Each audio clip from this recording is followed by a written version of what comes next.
ایک مرتبہ ایک بزرگ نے ایک محفل میں اپنے بند ہتھیلی کو سب کے طرف کر کے دریافت فرمایا، میرے ہاتھ میں کیا ہے؟ کچھ نے جواب دیا، شاید آپ کے ہاتھ میں ہیرے جواہرات ہے۔ پھر ایک صاحب سے پوچھا، انہوں نے بھی کچھ سوچ کے بعد جواب دیا، شاید سونا ہے۔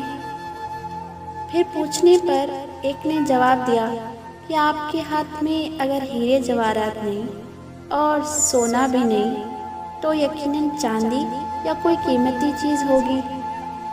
تب ان بزرگ نے اپنے ہاتھ کو کھولا تو ان کے ہاتھ پر چند ککریاں تھیں۔ سب حیران رہ گئے۔